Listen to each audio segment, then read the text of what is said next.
네, 오늘 말씀은 잠언 21장 15절에서 31절입니다.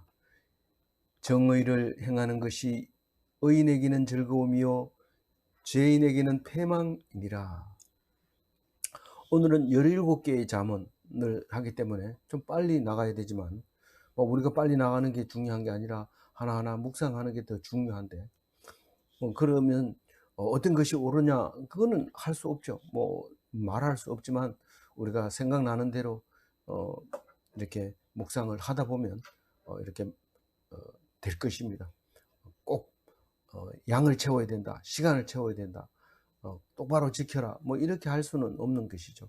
그래서 우리가 오늘 은혜 받을 때에 성경에만 집중해야 되지 시간을 본다든가 또 양을 본다든가 그렇게 하지 않고 오늘 하나님께서 주시는 은혜대로 묵상하도록 하겠습니다. 정의를 행하는 것은 의인에게 즐거움이요 죄인에게는 패망이니라. 이렇게 말할 때 이 정의는 뭔데 의인이 즐거워하고 있는가 말할 때 사실 정의를 행한다는 것은 행위를 말하는 게 아니라 내가 옳고 그런 것을 판단해서 옳은 편에 서는 걸 말하고 있는 거죠. 그러나 그것도 정확한 정의가 아닙니다. 정의를 행한다 하는 것은 성경에서 예수님이 오고 예수님께서 우리에게 가르쳐 주신 말씀 때문에 우리가 기독인이 되고 이렇게 된 뒤부터는 이 정의라고 하는 정의가 완전히 달라져 버립니다. 뭘로 달라지느냐 하면은 하나님 말씀을 읽고 하나님 말씀을 믿고 하나님을 말씀을 가지고 기뻐하면 그게 정의를 행하는 것이라는 것이죠. 그러니까 이 말씀에 대해서는 하나도 이의가 달 사람이 없어요. 의인에게는 즐거움이요 이랬을 때 말씀을 가지고 기뻐하면 그건 정의를 행하는 것입니다. 우리는 거꾸로 이해하면 어렵습니다. 정의를 행하는 것이 의인에게 즐거움인데 어떻게 하는 것이 정의를 행하는 것인지 모르기 때문에 그렇죠. 그런데 우리는 알고 있습니다.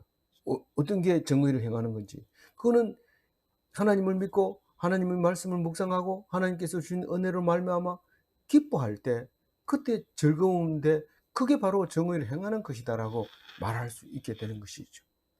그래서 그 정의는 사실 일반 사람들이 볼 때는 좋지 않은 그게 많습니다. 고난을 당하고 심지어는 죽임까지 당할 수 있는데 그것을 좋아한다고 그래요. 즐거워한다 이래요. 의인은. 그게 말이 됩니까? 니는 즐거움을 좋아한다며 의인이라며 이러면서 죽여버리는 건데 그 소리에 아무 반응도 하지 않고 죽어야 의인이 되는 거지. 말이 그렇다는 얘기지 죽는 걸 누가 좋아하냐 이렇게 되면 그건 의인이 아니죠. 그래서 우리는 이 의인이라고 하는 것은 거꾸로 의인이냐 아니냐 그게 아니라 즐거워하고 기뻐하고 이러면 의인이지만 아니면 아니기 때문에 물었을 때 대답을 하면 안 돼요. 대답을 하면 네가 의인이냐 이랬을 때 아무 말도 하지 말아야 돼요. 만약에 하면 어떻게 돼요? 예수님처럼 죽게 돼요. 예수님처럼 죽는 거 좋잖아. 그러면 그 얘기하세요. 예수님처럼 예수님 내가 예수님의 십자가를 함께 지겠습니다. 그래서 죽은 분이 이 사도 바울이잖아요. 또 잘은 모르지만 베드로잖아요. 그렇게 우리는 알고 있는데 그게 바로 이제 그 의인에게는 즐거움이요 죄인에게는 패망이니라 이랬는데 즐겁고 안 즐겁다 이런 얘기를 안 하고 패망이라고 얘기합니다. 다시 말해서 의인은 구원을 받고 악인은 심판받는다 이런 말을 지금 하고 있는 거죠. 그래서 정의라고 하는 것은 믿음으로 얻는 정의, 믿음으로 얻는 의인 이걸 말하는 건데 이걸 모르면은 괴리라고 그래요. 기독교의 가르침과 사회생활에 괴리가 있어서 상당히 힘들어하는 교인들이 많다. 이렇게 얘기하는데 그것은 특별언총이라는 그 언총을 놓쳐버리고 하니까 힘들어하죠. 교회 생활이 어렵습니다. 그렇게 될 때는 그러면 교회 생활 안 하는 게 훨씬 낫습니다. 정신과 의사가 교회 가지 마라 이러면 가지 말아야 돼요. 왜냐하면 그 교회 때문에 우울증 걸리고 이런 일이 생겨서는 안 되잖아요. 그거는 하나님이 원하는 게 아닙니다. 차라리 교회 나와서 우울증을 앓느니 차라리 술 먹고 그냥 성령 충만한 것보다 술 취한 게 낫지. 우울증은 술 먹고 그거 하는 것보다 훨씬 그러니까 술 중독, 그 중독보다가 더 나쁜 게 우울증입니다. 그래서 우리 하나님 앞에 은혜를 받고 날마다 기뻐가지고 술 취한 사람처럼 막 미쳐서 다니는 게 성령 충만한 것이죠. 그렇게 살아야 된다 하는 뜻으로 읽어졌습니다. 15절 다시 한번 읽어봅니다. 정의를 행하는 것이 의인에게는 즐거움이요 죄인에게는 패망이니라. 명철의 길을 떠난 사람은 사망의 해중에 거하리라. 이것은 뭐 좋은 말 같은데 이게 현실적으로 어떤 것을 말할까 이렇게 말할 수가 있는데 두 가지로 읽으라는 거예요. 왜 두 가지로 읽으냐면 생명의 회중을 떠난 사람은 사망의 회중에 거하리라 이렇게 읽어도 되고 명철의 길을 떠난 사람은 사망의 길에 거하리라 이렇게 읽어도 돼요. 근데 둘 중에 한 개를 읽으면 이해가 또 쉽지만은 이렇게 16절처럼 써놓으면은 헷갈리잖아요. 왜 명철한 사람은 사람이라고 얘기하고 그 명철의 길을 떠난 사람을 회중에 거하리라 이렇게 말하냐 이렇게 말하지만 사실 이 잠언이라고 하는 것은 자세히 읽어보면 그 속에 들어있는 숨은 뜻이 있기 때문에 어떻게 말씀을 이렇게 썼을까? 우리 생각으로는 우리 보고 글 지으라 하면 이렇게 못 짓죠. 특히 공학도한테 글을 지으라 하면 생명의 해중을 떠난 사람은 사망의 해중에 거하리라 이래 써야지 옳지. 다르게 쓰면 막 못 견딥니다. 어떻게 사람하고 이 사망하고 비교하냐 막 이러면서 막 때를 쓰고 막 펄펄 뛰는데 성경은 그렇게 안 씁니다. 그래서 성경을 읽을 때마다 감동하죠. 어떻게 이렇게 썼을까? 그래서 성령이 충만한 상태에서 쓴 자문이라는 것을 알고 자꾸 바꾸려고 하지 말고 바꾸려고 하는 사람은 공학도들은 이거를 이제 16절을 새롭게 내가 번역할 거야 이러면서 번역한다는 게 이제 뭐라고 합니까? 생명의 길을 떠난 사람은 사망의 길에 가리라 이렇게 써가지고 16절 번역 딱 이렇게 썼는데 사실 원래 개역 개정만큼 그대로 이렇게 번역하는 것이 참 좋은 성경입니다. 그래서 읽기는 힘들죠. 새 번역이나 뭐 이런 거 메시지 성경 읽으면 좋지만은 딴 사람이 묵상해가지고 그것을 의역해 놓은 거하고 내가 이게 원문을 읽어보고 여러 가지로 생각하는 거하고는 은혜가 엄청나게 다르죠. 그래서 좀 뭐 원어를 읽으라 이런 소리는 안 하지만은 우리가 읽으라는 개역 개정을 격실하게 읽어보면 서로 대화가 되고 은혜가 되고 그런 거죠. 그래서 여기 이 16절 말씀은 18장 1절에도 비슷한 말을 하고 있어요. 한번 읽어볼까요? 무리에게서 스스로 갈라지는 자는 자기 소욕을 따르는 자라 온갖 참 지혜를 배척하느니라. 우리 이거 묵상할 때 그런 생각을 했어요. 믿음의 공동체를 떠난 사람은 결코 생명의 길로 가지 못하고 사망의 길로 갈 것이다. 그런데 사망의 회중이라는 것은 무리를 말하는 거죠. 사망의 길을 가는 사람들의 무리를 사망의 회중이라고 말하죠. 명철의 길을 떠난 사람은 명철은 하나님 말씀을 가지고 같이 묵상하고 나누고 하바루타 하는 그게 명철의 길이죠. 딴 길은 없습니까? 딴 길은 없습니다. 딴 길은 준 적도 없고 안 됩니다. 오직 예수님의 말씀만 가지고 해야 되는데 뭐 자모님이 예수님의 말씀입니까? 예수님이 말씀이잖아요. 예수님이 오셔서 구약이 나를 쓴 거다라고 얘기할 때 우리는 그걸 귀담아 들어야 되는 거죠. 그게 명철의 길입니다. 그런데 그걸 떠난 사람은 사망의 해중에 거하리라 이렇게 말합니다. 떠난 사람은 사람이고 소속되어 있는 곳은 회중이고 오늘 찬송가에 있잖아요. 넓은 길로 갈지라도 많은 사람이 넓은 길로 갈지라도 그것은 사망의 회중을 말하는 거고 나 혼자서 다른 사람 안 가더라도 내 혼자 가겠다. 그러면서 말씀 붙잡고 있는 사람이 명철의 길을 떠나지 않는 사람을 말하고 있는 겁니다. 그래서 명철의 길, 구원의 길 이건 외롭고 쓸쓸하고 힘들고 어려운 길입니다. 그래도 갈 겁니까? 예, 가야 됩니다. 그게 사는 길입니다. 그래서 죽음의 공동체로 가지 말고 신앙의 공동체에 떠나지 마시기 바랍니다. 16절 읽어봅니다. 명철의 길을 떠난 사람은 사망의 해중에 거하리라. 연락을 좋아하는 자는 가난하게 되고 술과 기름을 좋아하는 자는 부하게 되지 못하느니라. 이게 뭐 아버지가 하는 말 같은데 어미의 법 같은데요. 어미의 법 맞습니다. 이게 어미가 젖을 먹이면서 늘 얘기하는데 너무 좋은 데만 빠져 있지 말고 특히 인제 18살 넘어가고 이러면은 기집질만 하지 말고 그러면 가난하게 되고 이렇게 얘기합니다. "엄마 기집질이 뭐예요?" 이러면 너무 어릴 때 가르쳐 주면 오히려 가르쳐 주는 거나 마찬가지 "이게 기집질이다." 이러면 그걸 가르쳐 주는 거나 마찬가지니까 벌써 인제 커 가지고 통제가 안 될 때 그렇게 얘기를 해 줘야 돼요. 제가 뭐 나쁜 예를 드는 건지 모르지만 정신 바짝 차리고 얘기를 해야 됩니다 사실은요. 이게 연락을 좋아하면 가난하게 됩니다. 그게 돈이 적게 들어갑니까? 우리가 맛집 찾아다녀 보세요. 얼마나 비싼 게 많습니까? 어떤 사람은 7천 원짜리 먹고 어떤 사람은 2만 원짜리 먹고 어떤 사람은 10만 원짜리 먹는데 연락을 좋아하는 사람이 부자가 먹게 되지 이러지만 사실 계속 다니면은 결국 가난하게 되죠. 술과 기름을 좋아하는 자가 뭡니까? 맛집을 말하는 거죠. 그러면 틀렸다는 거예요. 이거는 뭐 어떤 종교도 다른 종교에도 감합니다. "너 나중에 이렇게 되면 어 극락왕생하기 힘들어." 이렇게 얘기를 하죠. 그럼 그거라도 들어야 되지. 그것도 안 듣고 이걸 읽으면 또 뭐 기독교 차원 높은데 말이야 이런 이 정도 도덕적인 이야기 해 가지고 되겠나 이런데 이 도덕적인 얘기를 모르고는 절대로 신앙적인 얘기를 대화가 안 됩니다. 도덕적인 얘기를 확실히 알아야 됩니다. 그러면 나는 그러면 17절 읽으면서 어떤 생각을 해야 돼요? '나는 그러면 고난을 좋아하는가?' 얘기해 보세요. 내가 고난을 좋아합니까? 택도 없는 소리 하지 마세요. 조금만 힘든 거 주면 막 펄펄 뛰고 '내가 왜 이런 거 해야 되는데.' 이러는데 그러면 가난하게 된다. 내 하나님이 너를 크게 부하게 해 주려고 그렇게 힘들게 하지 않니? 그걸 통과해야 돼.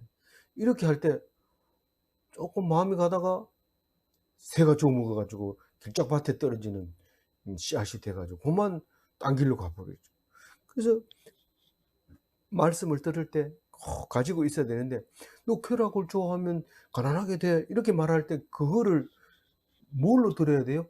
예언자의 예언으로 들어야 돼요. 그거를. 그 사람이 "내가 이걸 좋아하면 가난하게 된다." 하더니 결국은 내가 그렇게 됐구나. 이렇게 예언자의 말이 돼야 되는데 예언자는 뭐 "몇 월 며칠 날 너가 죽을 거다." 이거를 예언이라고 생각하는데 그게 아니거든요. 예언자는 설교하는 사람은 그 예언을 하고 있는데도 안 들리니까 모르는 거예요. 그래서 그게 딴 길로 가는데 나는 결코 연락을 고난을 좋아하지 않습니다. 그러나 부자가 되는 방법이 있습니다. 뒤에도 나오지만은 부자 되는 방법은 뭡니까? 지혜를 가져야 돼요. 말씀을 가져야 돼요. 뭐 오늘 또 참 희한한 얘기 들었는데요. 제가 우리 조카하고 같이 이 자랄 때 돈을 막 함부로 쓰고 이래서 내가 조카를 보고 "야 네 땅을 10 개를 파보라. 돈 1,000 원이 나오는지." 이러니까 조카가 탁 대는게 "아니 왜 땅을 쓸데없이 파요? 뱀 잡아 가지고 파면 3,000원 받는데." 탁 이런 얘기하는데 와 제가 뭐 입이 딱 벌어져 깜짝 놀라 봤어요. 근데 오늘 또 노부부 두 사람이 탁 가는데 여보 할머니 보고 그런 얘기했어요. "여보 당신이 내 죽으면은 저 폐지 줍는 할머니처럼 그렇게 예 주어야 되지 않겠나." 이런 영감이 그런 얘기하니까 할머니가 "미쳤나 내가 그 바지 줄게." 그럼 어떻게 하냐. 좋은 남자 만나 가지고 더 잘 살지 어떻게 알아? 깜짝 놀랐죠. 그 얘기를 듣고. 우리는 자기 수준에 맞는 게 있습니다. 그래서 우리는 연락을 좋아하는 자는 가난하게 되고 이럴 때 내 기준으로 사람을 판단하지 마세요. "너 그러다가 가난하면 가난하게 돼." 이렇게 얘기하지 말고 하나님께서 더 좋은 것을 준비해 두고 있겠지. 이러면서 그 그 그 연락을 좋아하는 사람을 가난하게 된다고 막 이렇게 하지 말고 내 또한 하나님 앞에서 맡기고 살면 내가 일 하나도 안 하고도 큰 은혜가 되고 부유하게 될 수 있다는 겁니다. 그래서 지혜가 더 중요하지 그냥 무조건 열심히 일한다고 해서 되는 거 아닙니다. 그래서 적당하게 맛있는 것도 먹고 또 좋은 것도 먹고 이렇게 살아야 하나님의 은혜가 풍성해진다. 그런 말입니다. 17절 어렵지 않으니까 한번 다시 읽어봐요. 연락을 좋아하는 자는 가난하게 되고 술과 기름을 좋아하는 자는 부하게 되지 못하느니라. 18절 악인은 의인의 속전이 되고 사악한 자는 정직한 자의 대신이 되느니라. 참 이 말씀도 읽으면서 은혜 되는 말씀인데 끝없이 쏟아지는 말이죠. 이 악인의 입장에서 딱 보면은 어떤 걸까요? 악인의 입장에서 보면 의인의 속전이 된다 그럽니다. 의인이 지금 죄를 지었는데 이 죄를 사해 받으려면 악인이 필요해요. 그래서 그 악인이 와서 악인을 주면서 의인을 빼가지고 오는 거죠. 그게 구속하는 돈이란 말이에요. 죄를 사해주는 돈이란 말이에요. 보석금이라는 얘기예요. 악인은. 그래서 소모품으로 사용되고 있다는 거예요.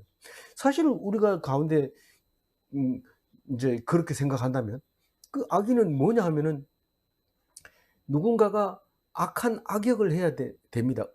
악인은 의인을 위해서 있다는 겁니다. 악인이 없으면 의인이 없다는 겁니다.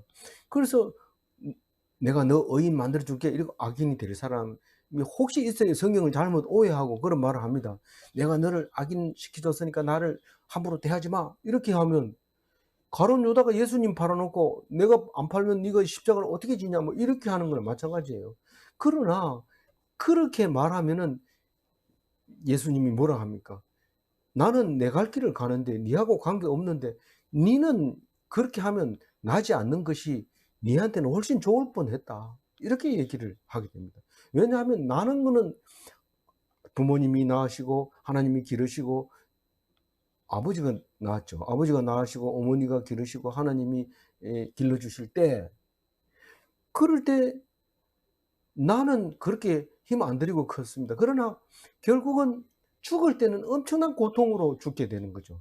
그래서 악인은 의인의 속전이 된다고 할 때 악인은 의인을 위해서 나구나 이렇게 생각할 수 있어요. 그래서 절대로 그 의인을 위해서 내가 무슨 악인이 돼야지 이런 생각을 가지면 안 됩니다. 이걸 우리가 반대로 한번 읽어봅시다. 어떻게 읽으면요, 예수님은 우리의 속전이 됐어요. 우리의 죄를 사해주는 속전이 됐어요. 그러면 예수님은 악인이고 우리는 의인입니까? 우리가 의인인 것은 확실하지만 예수님은 우리를 의인 만들려고 악인이 된 거예요. 그래서 십자가 형틀에 악한 사람이 받는 형틀에 십자가에 돌아가신 거죠. 그래서 속전이 돼 주신 거죠. 그래서 이 18절 말씀은 어디에 가도 적용이 될 수 있어요. 악인을 만나도 이 말씀을 하고 의인을 만나도 이 말씀을 하고 그 의인을 만나면 이 말씀을 해서 무슨 은혜가 돼요? 예수님이 우리를 위해서 악인이 되어 주셨다. 그래서 우리가 죄 속함을 받았다. 이렇게 말할 수 있죠. 여기서 사악한 자는 정직한 자의 대신이 되리라. 이 말은 앞에 말하고 중복되는 거지만 대신이라는 말은 대사, 사절단이 되는 겁니다. 사실 왕의 사절단은 왕은 여기 앉아 있지만 사절단은 왕의 이름으로 가는데 사실 목숨 걸고 갑니다. 가서 넌 당신이 보낸 왕에 대해서 내가 마음에 안 드는데 너 가지 마. 이러면 감옥에 가다 놓버리고 너 지금 나를 지금 기분 나쁘게 만들어서 그리고 죽여버릴 수도 있습니다.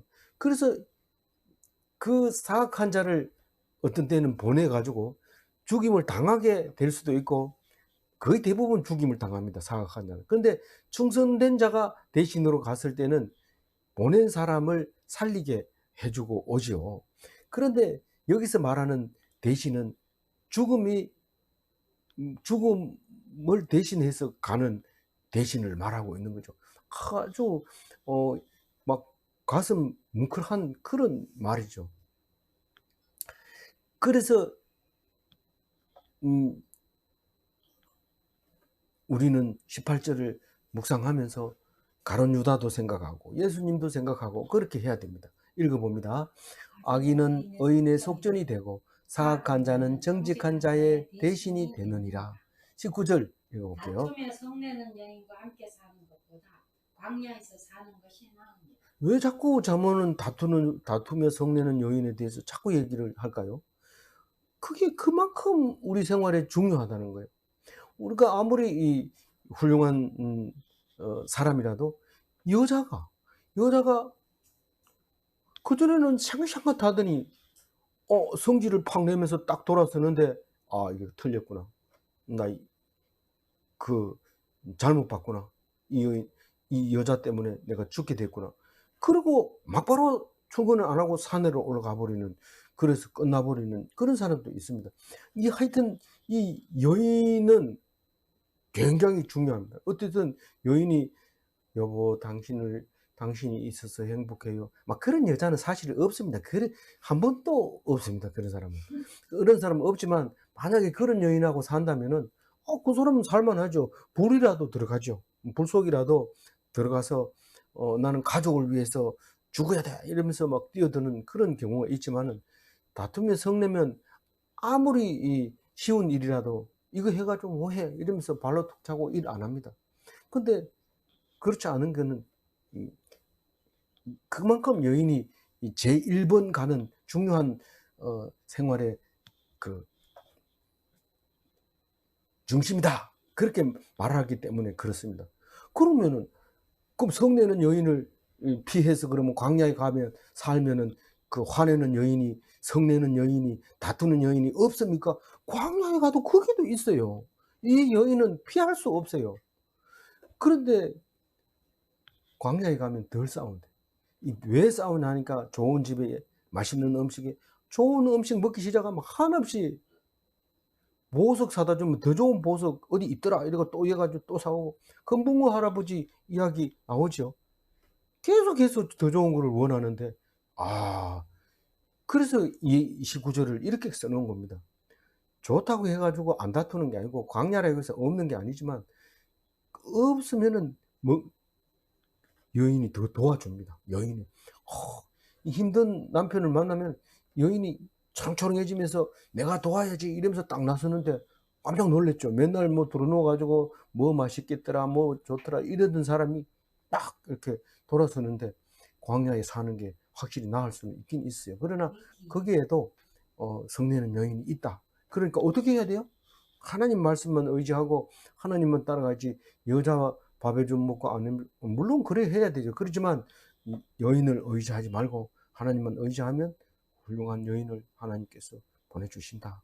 그런 얘기를 읽을 수도 있죠. 우리 요 같은 21장 9절에도 그런 말이 있어요. 뭐라고 써놨냐면은 읽어볼까요? 다투는 여인과 함께 큰 집에 사는 것보다 움막에 사는 것이 나으니라. 안 다투며 원만하게 사는 것이 나으니라. 이런 말을 해야 공학도들에게는 맞아떨어지죠. 그렇지만 어쨌거나 이 말은 의미가 심장한 것이죠. 움막에서도 다투는 여인이 없는 것은 아니다. 자꾸 큰 집에 살면서 싸우는 것보다는 안 싸우면 게 낫다. 그 얘기를 하는 것이죠. 19절 다시 읽어봅니다. 다투며 성내는 여인과 함께 사는 것보다 광야에서 사는 것이 나으니라. 지혜 있는 자의 집에는 귀한 보배와 기름이 있으나 미련한 자는 이것을 다 삼키어 버리느니라. 삼켜 버리느니라. 예. 그러니까 이건 뭡니까? 앞에 저거하고 비슷하죠. 연락을 좋아하는 자하고 비슷하죠. 그러니까 지혜 있는 집에는 보배와 기름이, 기름은 비상상비약이고 보배는 자랑거리고, 그리고 급하면 그것을 뭐 팔 수도 있고 그리고 비상금이고 저축되는 돈이나 마찬가지고. 그런데 그걸 갖다 놓고 먹지는 못하죠. 기름이나 보배는 먹지는 못하지만 아주 귀하게 쓰여지는 거죠. 그런데 미련한 자는 그걸 다 먹어치워 버리는 거예요. 보배 팔아 가지고 먹을 거 사고 기름 팔아서 먹을 거 사고. 그래서 깨끗합니다. 그래서 너무 집이 깨끗해요. 깨끗하게 앉아 가지고 그냥 글만 읽고 그렇게 사는 거죠. 청렴하게, 청교도처럼. 청교도는 그렇지는 않았지만 하여튼 청렴하게 그렇게 사는 거죠. 그래서 이거를 보면서 그 비상금을 준비하라는 뜻이구나. 이렇게 생각하고 미래에 불안한 일이 없도록 비상금을 준비하라. 이런 말로 보지 마라. 물론 그런 뜻은 전혀 없는 건 아닙니다. 원래 의미 자체가 그런 건 아니지만은 그 불안해하지 말고 하나님께 의지하고 살다 보면 비상금은 자동으로 나도 모르게 숨겨놨는데 그걸 비상금인지 모릅니다. 근데 어떤 사람은 비상금에만 계속 신경 쓰고 그걸 위해서 그것만 있으면 일 안 하고 그것만 신경 쓰고 이러는데 그렇게 하지 마라 이런 말이 있죠. 20절 다시 한번 읽어볼게요. 지혜 있는 자의 집에는 귀한 보배와 기름이 있으나 미련한 자는 이것을 다 삼켜 버리느니라. 21절 공의와 인자를 따라 구하는 자는 생명과 공의와 영광을 얻느니라. 이 말은요, 지금도 여전히 쓰고 있는 말이죠. 기도해라 그럼 준다. 기도하면 줍니다. 살려주세요 이러면 살려줍니다. 이 사업을 꼭 따내게 해주세요.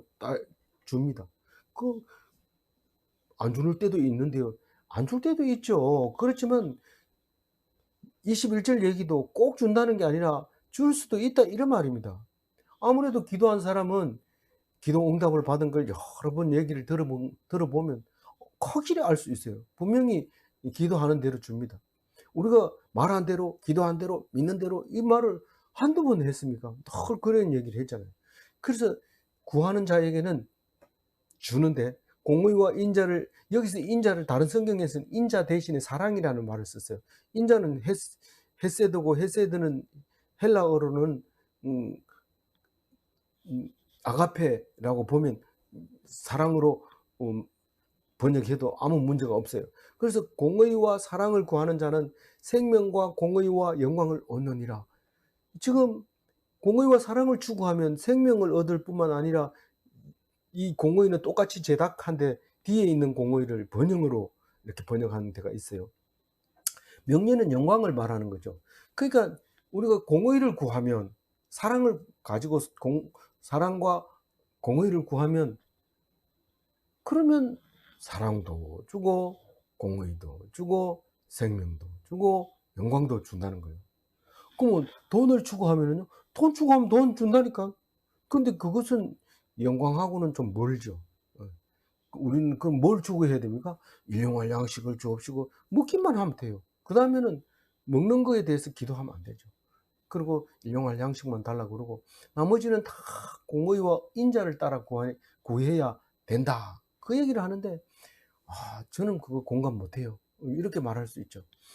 그렇게 말하는 거죠. 21절 한번 읽어볼게요.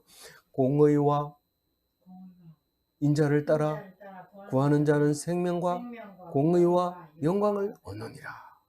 지혜로운 자는 용사의 성에 올라가서 그 성이 의지하는 방벽을 허느니라. 네. 용사의 성에 올라가면 용사가 성을 지키고 용사가 성을 의지하고 있죠. 근데 그거를 흘어버리는. 그걸 무슨 능력이라고 그래요? 디나미스라고 그래요. 뭐 아무리 성이라 해도 다이너마이트를 그 성벽에다가 하나 딱 박으면은 그거 터지면 성벽을 아무리 튼튼히 이 무거운 돌을 갖다 얹어가지고 했더라도 다이너마이트를 견딜 돌은 없습니다. 큰 산도 딱딱 갈라지죠. 그래서 군사력 보다가 더 의지해야 될 거는 뭡니까? 지혜죠.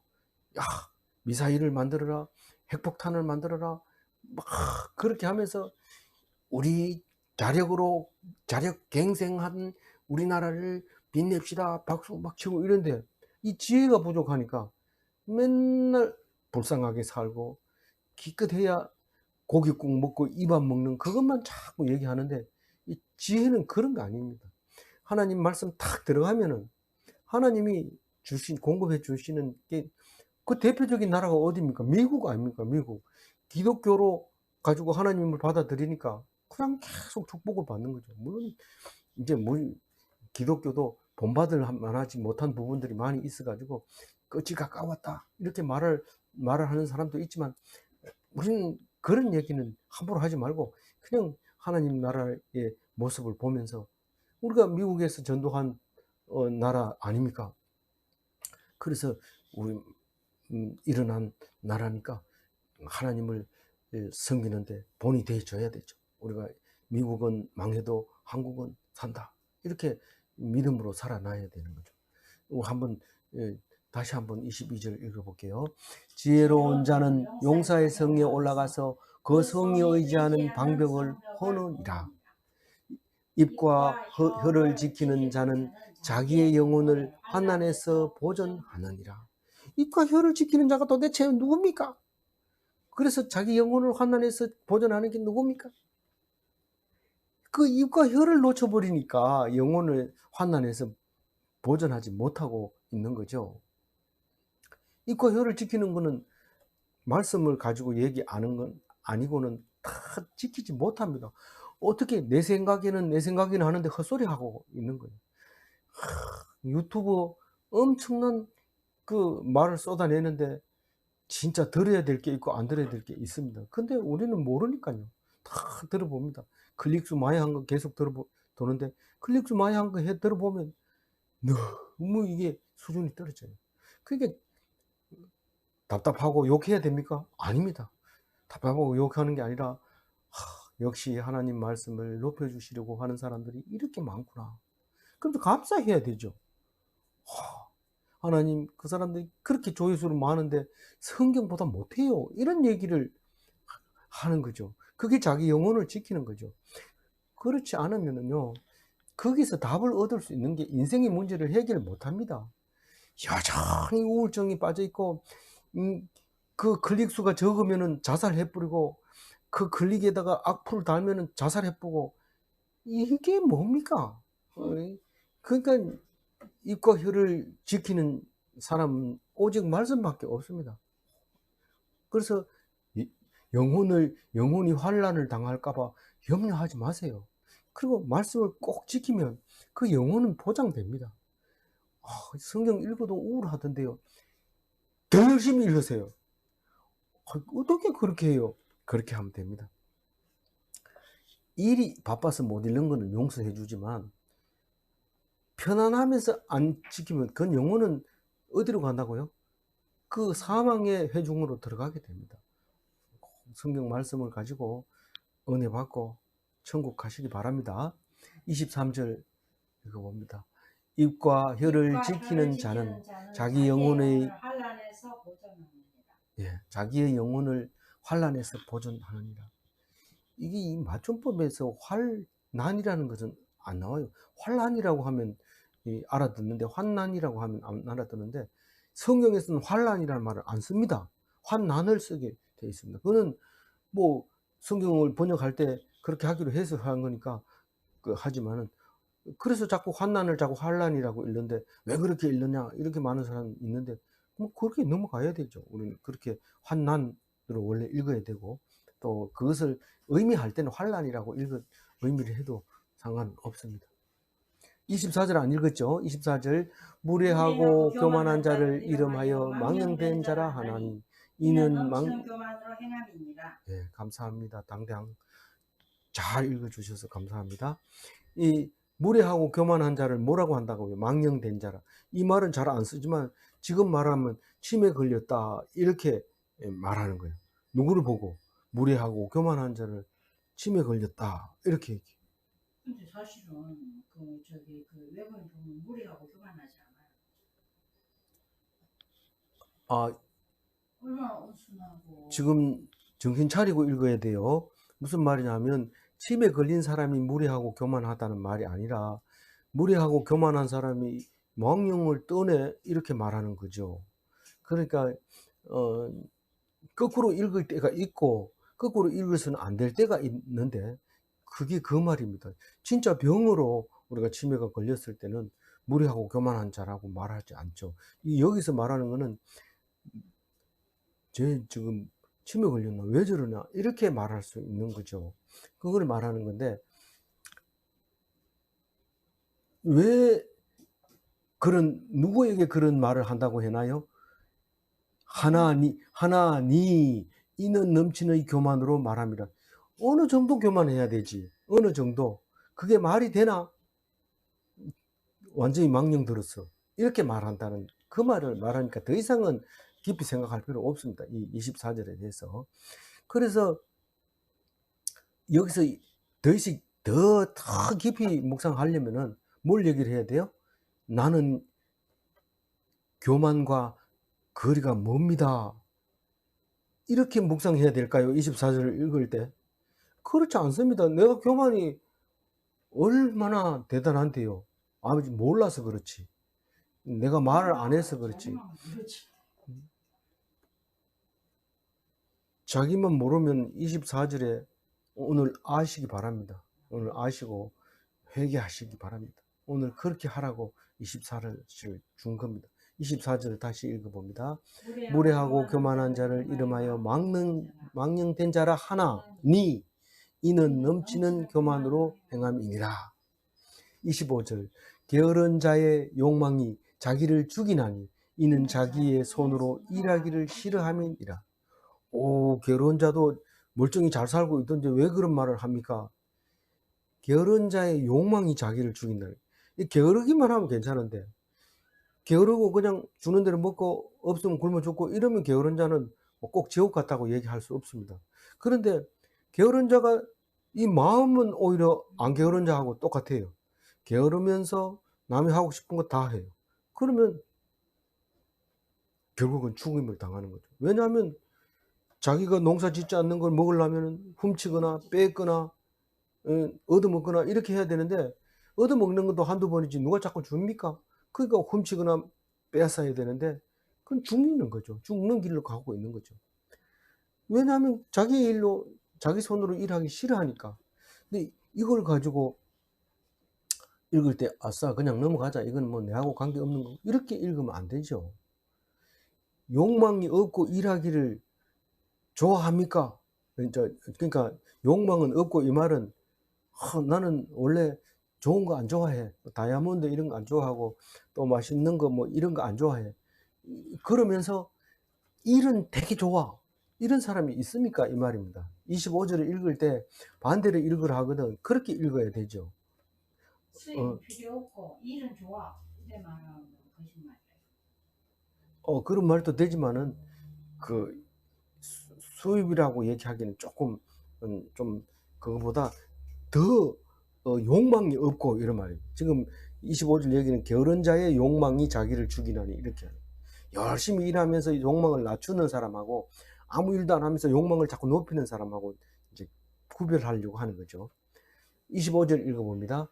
게으른 자의 욕망이 자기를 죽이나니 이는 자기의 손으로 일하기를 싫어함이니라. 26절 어떤 자는 종일토록 탐하기만 하나 여인은 아끼지 아니하고 베푸느니라. 25절하고 비슷한 모습을 가지고 있지만 종일토록 탐하기만 하고 일을 안 하는 사람이 있죠. 근데 일을 하고 계속 탐하는 사람은 별로 없습니다. 왜냐하면 일하느라고 탐할 새가 없기 때문에. 근데 의인은 아끼지 않고 베푸느니라 이 말 막 이렇게 준다는 거죠.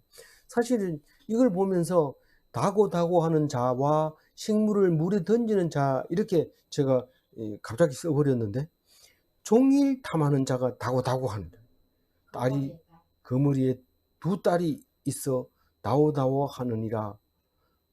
족한 줄을 알지 못하여 족하다 하지 아니하는 것이 서넛이 있나니. 족하지 않는 서넛이 있는데 그게 그 지옥 갈 사람들이 좋아하는 거죠. 서울은 절대로 족하다고 얘기를 안 한답니다. 그래서 죽을 사람을 한없이 받아줄 수 있는 게 서울이. 죽으면 오케이 땅속으로 들어와, 오케이 땅속으로 들어와 이런 거예요. 그런데 천국에는 제한이 돼 있대요. 숫자가 제한이 돼 있대요. 14만 4천 명. 그 사람만 딱 들어가면 예수님이 수가 차기까지 그 흰 옷을 입고 제단 밑에 있는 신원하는 사람들을 그때까지만 참으라. 그 수가 차면은 내가 내려가서 사람들을 다 데리고 무덤이 열리고 죽은 자가 먼저 일어나고 살아서 믿는 자를 데리고 하나님 나라에 이 나라를 바치고 그리고 끝난다. 천국만 이루어진다. 이렇게 얘기할 때 이 천국은 제한되어 있지만 서울은 한없이 받아주는 거죠. 그리고 불임의 태가 한없이 받아준다. 이렇게 족하다는 게 없다는 거예요. 그러니까 먹기만 먹는데 자식을 안 낳는다는 뜻이나 마찬가지죠. 한없이 먹기만 하고 아기를 안 낳는다 이런 말입니다. 그 말씀도 마찬가지죠. 계속 먹고 설교만 계속 듣는 거 하지 말고 묵상을 해서 좀 가르쳐 주고 남들에게도 말하고 이래야 된다. 그 말을 하는 것 같기도 들려요. 그리고 물이 빠지는 땅은 족하지 않다. 이 말은 뭡니까? 웅덩이가 있는데 물을 부으면 밑으로 쫙쫙 빠져버립니다. 앞만 부어도 소용없다는 밑 빠진 독이다 이런 말이죠. 그래서 족하다는 게 족한 게 없어요. 족한 게. 그 얘기를 이제 그 잠언서 30장 15절에 하는데 이달 말쯤 가가지고 이제 이거 다시 묵상할 겁니다. 그때 가서 그 얘기를 하고 있는 것 같아요. 26절 다시 한번 읽어보고 넘어갑니다. 어떤 자는 종일토록 탐하기만 하나 의인은 아끼지 않고 베푸느니라. 의인은 어떻게 합니까? 떡을 강물 위에 던집니다. 물 위에. 그리고 기다리고 있는 거죠. 며칠 후에 도로 찾는다는 그 말씀을 믿고 그렇게 하는 것이죠. 몇 절입니까? 27절 읽어봅니다. 악인의 재물은 본래 가증하거든 하물며 악한 뜻으로 드리는 것이랴. 이 악인은 뭐 소를 잡아도 가증하다고 하나님 안 받아줍니다. 황소를 잡아도 싫대요. 찬양을 해도 싫고 교회 와가지고 봉사하는 것도 싫고 가증하대요. 그럼 뭐 어떻게 알아요?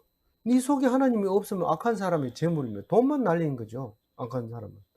그래 놓고 나중에 무슨 일이 생기면은 헌금 낸 거 찾아가겠다 해가 찾아간 사람이 있는데 물론 뭐 피아노 같은 거 내는 거는 도로 찾아갈 수도 있죠. 그러나 하나님께 드린 거는 일단은 밖으로 가져갈 수 없습니다. 왜냐하면 성물이기 때문에 그건 죄를 짓는 거죠. 그리고 그렇지 않다 하더라도 재정으로 들어간 것에 대해서는 다시 꺼내올 수도 없고 또 하나님께 드린 거기 때문에 찾을 수 없는 겁니다. 그런데 우리는 또 고스 덮쳐서 드린 것도 하나님이 안 받아주고 로또 복권 당첨된 것도 별로 좋아하지 않습니다. 그런데 악한 뜻으로 드리는 것은 뭔지 모르겠어요. 악한 뜻으로 하나님께 드리는 것이 있다면 혹시 돈 주고 성령을 살 수 없습니까? 네가 저주를 받아 죽을지어다 이렇게 시몬처럼 그 저주를 받은 것처럼 그렇게 될지도 몰라요. 그 악한 뜻으로 그렇게 하면 안 되는 거죠. 그래서 우리가 하나님께 드릴 때 제물을 드릴 때 진짜 선한 뜻만 있습니까? 이 선한 뜻으로 하나님 오늘 하나님께 드립니다. 진짜 감사해서 하나님께 드립니다. 진짜 내가 벌은 것을 정확하게 10분의 1을 드립니다. 하나님께서 받아주시고 내 모든 것을 받은 걸로 해주세요. 그리고 10분의 1을 드리는 건지 정말 선한 뜻만 가지고 있는지 생각해봐라. 그리고 27절 말하는 겁니다. 그거 뭐 내가 나만큼 한 사람 없어 이런 소리를 안 하도록 해야 돼요. 그런데 참 할 수 있어요. 얼마든지 할 수 있어요. 그렇게 하지 않도록 27절 다시 한번 읽어볼게요. 악인의 재물은 본래 가증한 것이 하거든 하물며 악한 뜻으로 드리는 것이랴.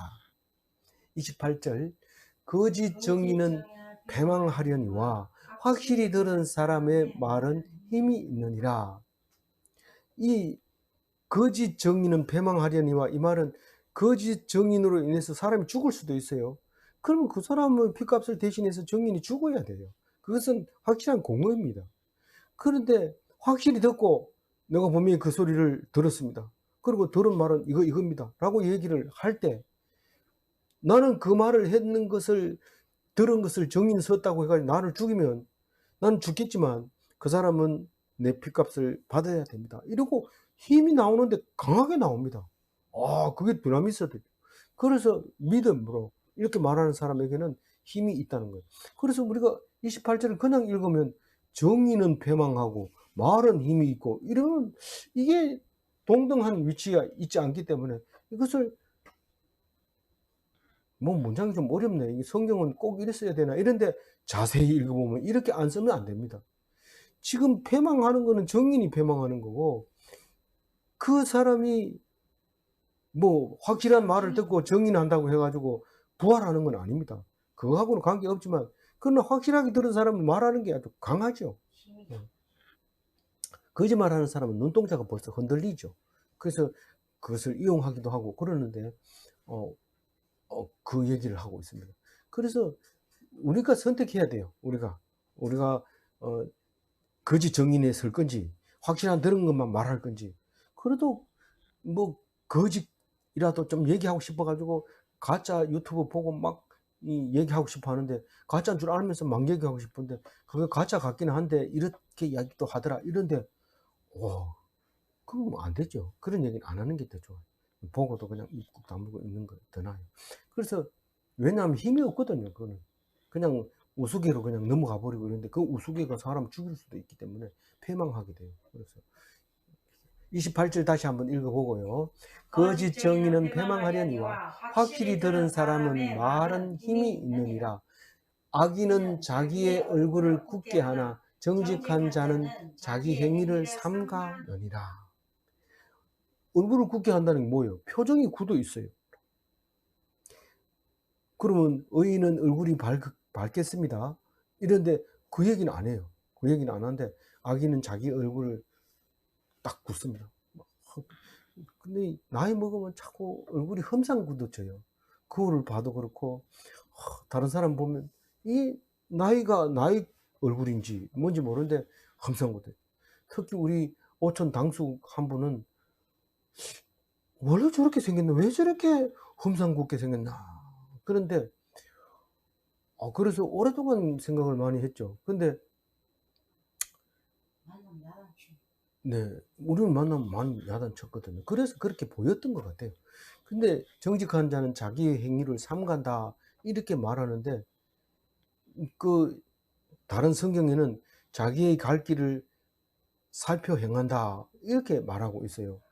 그게 정확한 29절을 해석하고 있는 건지 그건 제가 판단하기가 어렵습니다. 그러나 하여튼 그런 번역이 있었던 거예요. 그래서 굳은 표정과 살피는 행위, 저는 제목을 그렇게 달았죠. 그래서 내 표정은 굳어 있는 게 아닌가? 굳어 있다면, 다른 건 모르지만 굳어 있다면 잠언 21편 21장 29절을 읽어봤느냐? 그리고 얼굴 표정을 바꿔야 되죠.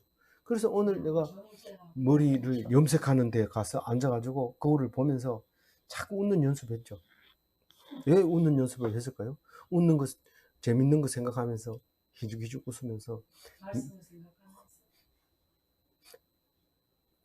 다 얘기하면 부끄럽지만 그런 상상을 하면서 싹 웃으니까, 머리 염색하시는 분이 무슨 좋은 일이 있으세요? 이러면서 그렇게 얘기를 한 적이 있었는데, 그럼 아무 말도 안 했죠. 그럼 자세하게 얘기하면 골치 아픈 거예요. 말을 안 하죠. 그래서 그랬어요. 그래서 정직한 사람은 자꾸 자기 행위를 살펴보는 거예요. 내가 지금 어떻게 하고 있구나 하는 거를. 자기만 뭐 성질내가 있으면 누가 압니까? 성질내가 주는 아무 도움이 안 됩니다. 자꾸 그걸 보면서 웃어야 돼요. 29절 다시 읽어볼게요. 악인은 자기의 얼굴을 굳게 하나 정직한 자는 자기의 행위를 삼가느니라. 지혜로도 못하고 명철로도 못하고 모략으로도 여호와를 당하지 못하느니라. 잠언서 읽었다고 그 다음부터는 막 잠언 들고 다니면서 막 가르치면서 이런데, 그게 하나님 지혜 보다가 더 나은 게 없다 이런 말입니다. 그러니까 잠언 가지고 얘기하는 것은 하나님의 말씀을 말하는 거니까 참 최고죠, 최고. 근데 명심보감 들고 다니면서 명심보감하고 잠언하고 똑같아 이러면서 명심보감 들고 다니면서, 그거 하나님 말씀하고는 천지 차이입니다. 안 됩니다. 그 얘기를 하고 있습니다. 최고의 지혜, 최고의 명철, 최고의 묘안, 모락을 말하는 겁니다. 모락으로도 최고의 묘안이 최고의 묘사, 그게 하나님의 말씀입니다. 30절 다시 한번 읽어봅니다. 지혜로도 못하고 명철로도 못하고 모락으로도 여호와를 당하지 못하느니라. 31절 마지막 절입니다. 싸울 날을 위하여 마병을 예비게 하거니와 이김은 여호와께 있느니라. 이거 앞에서 나왔지요. 우리는 성을 무너뜨릴 수 있는 것은 지혜인데 그 지혜가 여호와가 지혜입니다. 여호와가 지혜입니다. 지혜가 마병을 이기고 창을 이기고 이깁니다. 그래서 우리는 전쟁 준비를 하지 말고 하나님 말씀을 붙들고 있어야 돼요. 그러면 쳐들어와도 죽이지 못합니다. 그런데 내가 총을 들고 있다든가 무기를 들고 있으면 아주 정조준해서 죽여버립니다. 여러분 그거 잊지 말아야 됩니다. 호신용 총을 꼭 가지고 다닌다 이러지만 사실 죽을 확률은 그 호신용 총에 죽을 확률이 굉장히 높습니다. 아주 친절하게 와가지고 가까이 붙어가지고 총 빼가지고 죽입니다. 우리는 하나님의 지혜를 따라갈 수가 없습니다. 절대로 무기 가지지 마세요. 이스라엘 백성은 무기 가졌을 때 다 멸망했습니다. 그러나 무기가 없이 하나님을 붙들었을 때 예수님이 오셨고 예수님께서 구원해 주셨습니다. 예수님만 붙들면 됩니다. 진짜 전쟁을 싸우더라도 예수님을 의지하고 하나님을 의지하면 작전을 하나님이 세워줍니다. 전쟁은 하나님께 있기 때문에 믿으시고 하나님을 의지하시기 바랍니다. 오늘 16절 가지고 제가 정리를 했습니다. 16절은 이거죠. 명철의 길을 떠난 사람은 사망의 회중에 거하리라 이 말이죠. 아무리 열심히 살아도 사망의 길을 들었으면 사망하게 되고 아무것도 안 하고 놀아도 생명의 길을 가는 사람이 있습니다. 우리는 생명의 길을 가야 됩니다. 걱정하지 말고 염려하지 말고 하나님 말씀만 꼭 붙잡으시는 멋진 그리스도인이 다 되시기 바랍니다. 기도하겠습니다. 하나님 감사합니다. 오늘도 우리에게 잠언의 말씀을 주셔서 늘 걱정하고 염려할 뻔한 우리들에게 걱정을 없애주시고 불안하고 우울할 뻔한 우리들에게 기쁨을 허락해 주시고 광명을 보여주시며 우리가 가치 없다고 스스로 생각할 때에 존귀케 해 주셔서 감사합니다.